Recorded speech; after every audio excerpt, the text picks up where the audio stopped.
सामने खड़े थे डोनाल्ड ट्रंप और शहबाज को याद आ गई ऑपरेशन सिंदूर की खौफनाक रातें। पाकिस्तानी पीएम ने कहा, क्या पता कौन जिंदा रहता। मिस्र में शर्म अल शेख में गाजा में शांति पर चर्चा के लिए दुनिया के बड़े नेता इकट्ठा हुए थे।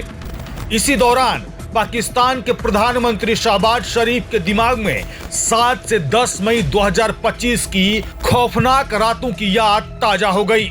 शहबाज ने मंच से कहा कि अगर उस समय मध्यस्थता न होती तो भारत और पाकिस्तान के बीच उस ऑपरेशन के परिणाम का अंदाजा लगाना मुश्किल था। क्या पता कौन जिंदा रहता।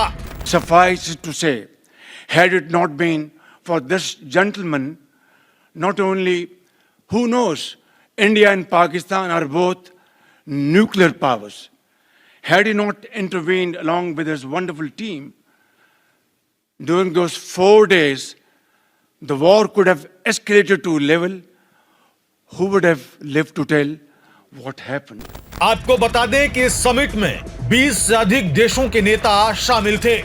अमेरिकी राष्ट्रपति डोनाल्ड ट्रंप के सामने भाषण देते हुए शहबाज ने उनके प्रयासों की सराहना की और कहा कि ट्रंप ने युद्ध विराम में बड़ी भूमिका निभाई।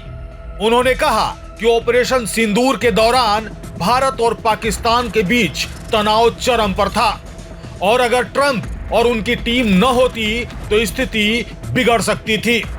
शहबाज ने कहा कि भारत और पाकिस्तान दोनों परमाणु शक्तियां हैं। अगर उस रात ट्रंप और उनकी टीम न होती तो यह युद्ध और बढ़ सकता था।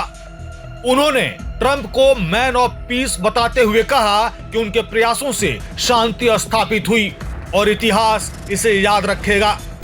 इस दौरान ट्रंप ने पाकिस्तान की भी सराहना की और पाकिस्तान के chief of army staff general Munir को क्रिएटिव जनरल बताया।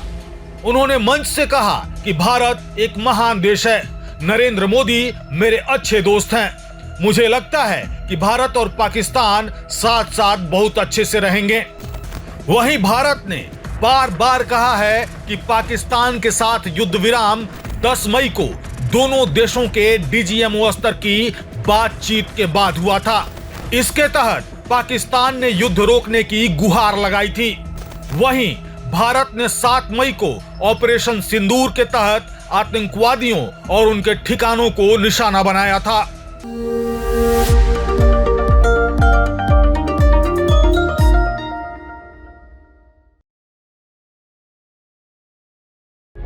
प्रभातखबर.com, विश्वास वही, रफ्तार नहीं।